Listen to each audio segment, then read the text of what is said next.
Thank you all so much for coming. First and foremost, I want to thank Dan Martin, John Carson, and Franco Shanomeo. Thank you all so much for this opportunity. From the Miller Gallery, there's a huge team that makes this whole show possible, and they do the work of 100 people. It's really incredible.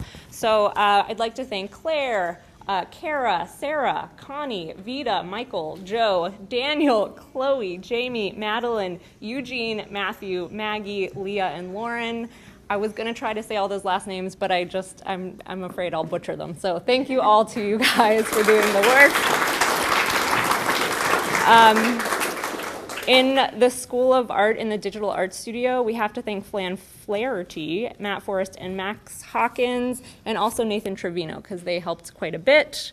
On the PCA side, of course, everyone over there who's organizing the entire biennial is doing a ton of work. We'd particularly like to thank Gretchen Niedert and Nina Sarnelli, who created the video. If you guys saw the little preview video of the show, they did a really nice job with that. So thanks to them. Yeah. And then last but not least, I have to thank Margaret Cox and Tesser Friedman. Tesser Freeman? Well, Tesser somewhere. Anyway, Tesser and Margaret really run this entire gallery. It was such a pleasure to work with them. We put together a very large show in a very short amount of time, and they were constantly smiling and just, I'd ask for a really crazy amount of work to be done, and they'd say, yeah, okay, we can do that. So thank you. Really big round of applause for them. Thank you. Yeah. All right, so let's talk about this show, shall we? Yeah? Okay. So this show is a great slice of what's happening in the Pittsburgh art world currently. I chose a group of artists who either live in Pittsburgh now or recently lived here. One person who has never lived in Pittsburgh but is connected. And it's just a slice of what's happening. So each of the artists created new work or a new version of the work that they have had in the past. Everybody sort of spans different disciplines, which is very exciting and I think is very important to talk about in the current art world, the ability to move between not only different media within the visual arts, but outside of the visual arts. So tonight I'm just going to do sort of an informal conversation with the artists. Quite a few of them are here. We'll walk around the space a little bit, and at any point, if you want to ask a question, I think feel free. We do only have maybe 30 minutes, so we'll speed talk through it. And I just ask you not to heckle the artists, because they worked really hard, okay?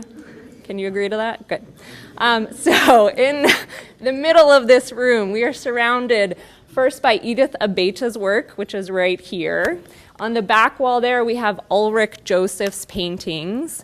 To my right, some of your left, this is a small room in here with Jess Langley's video installation. And then on my left is the listening room, which is a piece that includes the work of Gavin Benjamin and also David Bernabo. So this was a special project just for the show.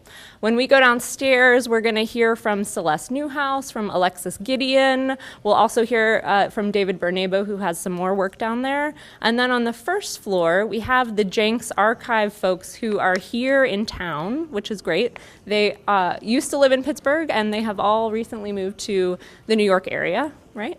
Yeah, good. So we get a special treat with them tonight. So let's start. All right, Ulric, you're here. Let's start with Edith. I'm Edith. I collaborated with Michael Lewis Miller. We've worked together in a lot of different capacities for a long time.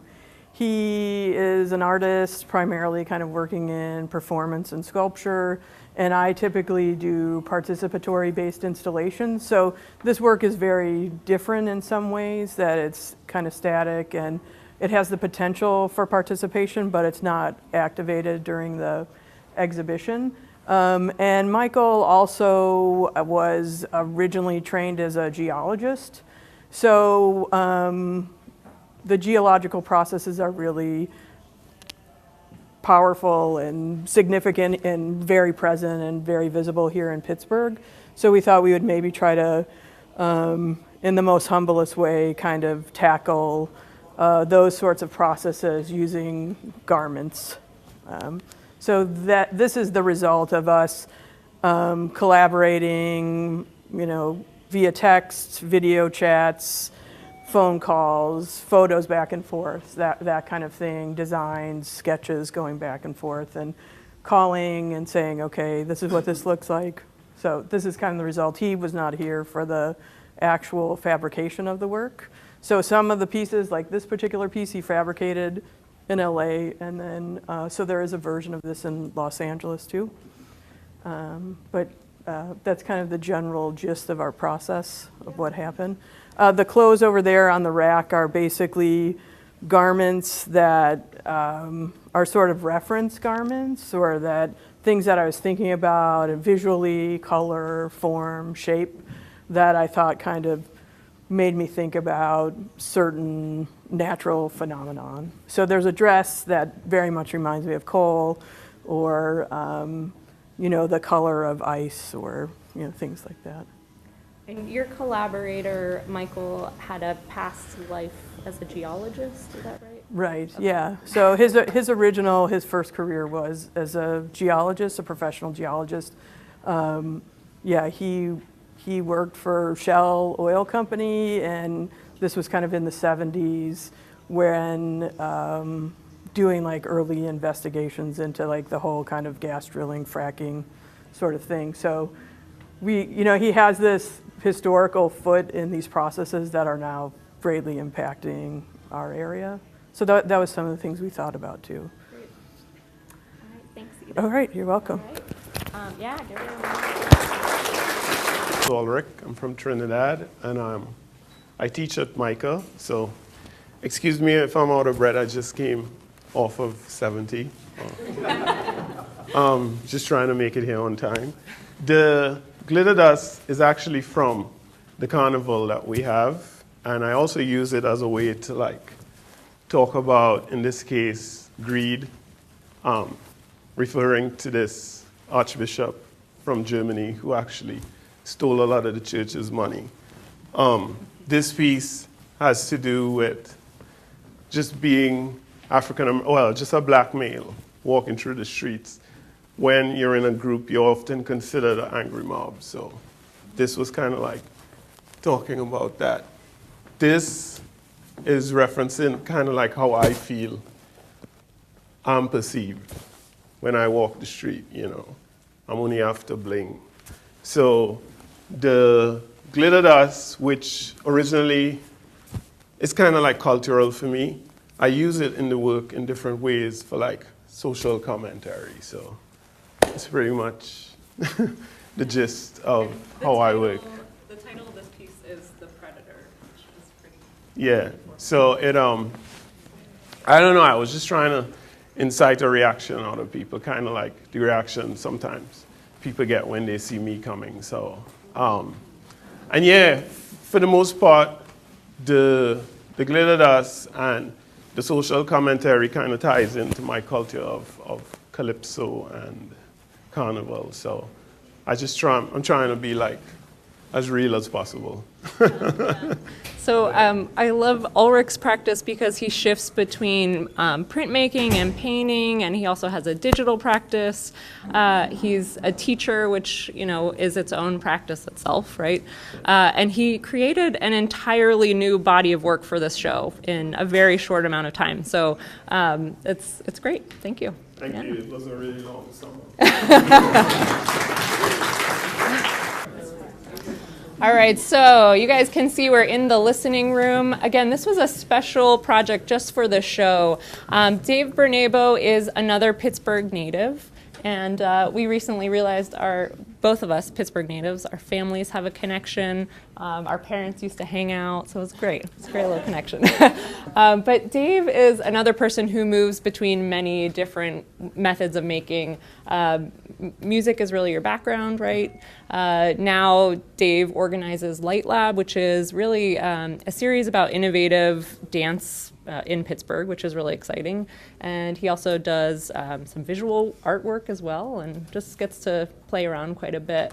So I asked David to create the sound element in this room. So there are 2 record players here, and he created 4 different lathe cut records that house a collection of sounds, and I'll let him talk about the sound element a little bit more. But around you, Gavin Benjamin created the imagery in the room. So we had a couple of meetings where the 2 of them could kind of talk about what kind of atmosphere they would want to create. They each have their own way of working. It's very different. This was not like a full-on collaboration where they were in each other's studios, but it was just really about having conversations throughout the process so that they could sort of stay in touch and make sure that this felt like a completed, room conceptually. So do you want to talk about the sound a little? Yeah, sure. Well, when we met discussing the pieces with Gavin, there's a lot of nature imagery, but it's also artificial. So basically translating that to the sound, I went with more environmental field recordings. Also, the idea was to create an intimate space. So one way to do that would be through narratives and the use of the human voice. So kind of what you're going to hear on the records would be a mix of purposely composed music, improvised music. Lenny Young, who's a terrific oboe player, has this extended technique piece that kind of emulates dialogue. You're also getting extracts from documentary. Julie Sokolow has an extract from her As We Seeks Love documentary that's coming out next year, and it kind of deals with male-female dynamics in relationships, sexism, expectation, things like that. So kind of a wide variety of topics, but hopefully trying to create this landscape that's very intimate, that's a little expansive. Thanks. Wonderful. All right, can you guys hear me? Yeah, ish. Can you see me? All right, so I'm here with Jess Langley. Jess Langley is originally from Ohio, right? Yeah. Okay. Jess Langley's originally from Ohio, lived in Pittsburgh with her husband, Ben Kinsley, for a while, recently left. And she is also collaborating with Ben Kinsley and Jersten Crosby on the Janks archive on the first floor. So you guys will see that a little later. Jess, her video installation here, again, it's a very delicate item, so please take time with it. We just aren't going to attack it as a crowd. So go ahead and give us a synopsis. Yeah, so the imagery is these wreaths with screensavers in the middle. So the wreaths are stop motion animation. They're just these Joanne Fabrics craft store wreaths, like super fake. I wanted to kind of reanimate them to create some tension between some of that real, fake, live, dead thing that happens when you reanimate something. Mm-hmm. And the image in the center of each wreath is a screensaver depicting a sublime sky. And they're projected onto glass puddles, which is the first time I've ever used glass before, which is an amazing material. It's somebody told me that it's never quite a solid, so it's always kind of in this like state of flux. And primarily I work with like 2D images, doing mostly paintings, prints, drawings, but I wanted to take some of that image, the imagery that I use in my work, which is like taking from landscape images of the sublime, and bringing it into another kind of piece, like video. Great, thank you. Well, I encourage you to again to go take a look at that as a small group.